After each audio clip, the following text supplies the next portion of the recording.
in historical research have a tremendous amount of overlap with what archaeologists are doing in the field and also in the lab, because really it's about organizing things and about making sense of the past. So we get our students to think across the disciplines. That's been a lot of fun.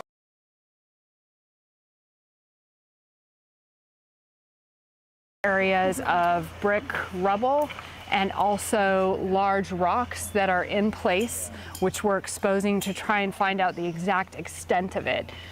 Over time and into the historical and modern period, probably the basement of the schoolhouse was dug out, and then unfortunately it was used as a rubbish pit. So a couple of weeks ago we had some help from NKU students, and they cleaned out the pit, which is probably the old basement of the schoolhouse foundation.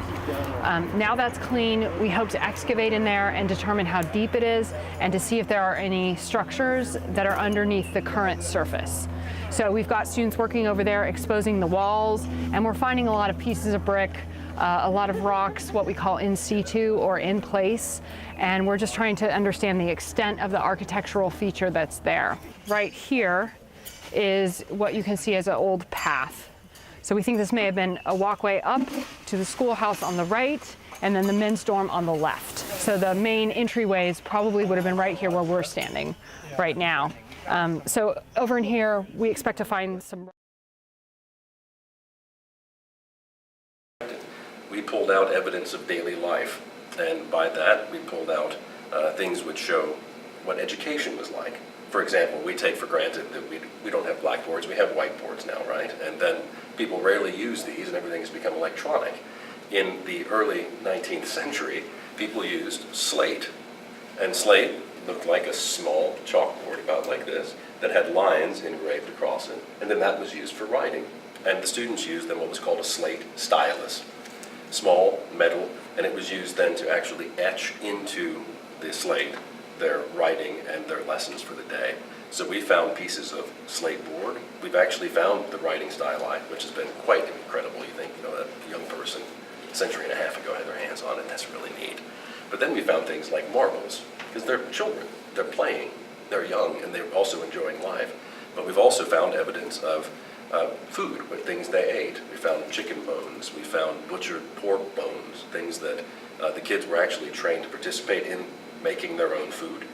So they would help to butcher chickens and hogs. So we see what they would be having a snack, they'd chuck it out, right?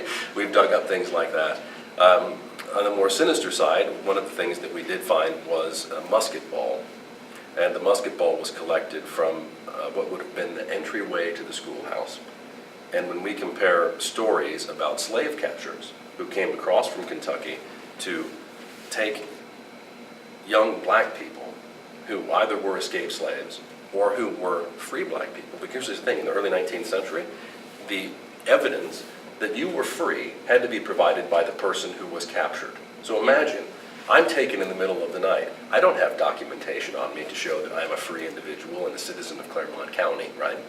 So I could then be taken as a young African-American man and sold at a slave market. So let that sink in, how absolutely terrifying, inhumane, and appalling that is, okay? It's been really bad, like, in the past, so. Yeah. It really reflects the history, for sure. Yeah, it does. So, but then you think, we find this musket ball there. How did that get there? Yeah. Was it slave catchers one night?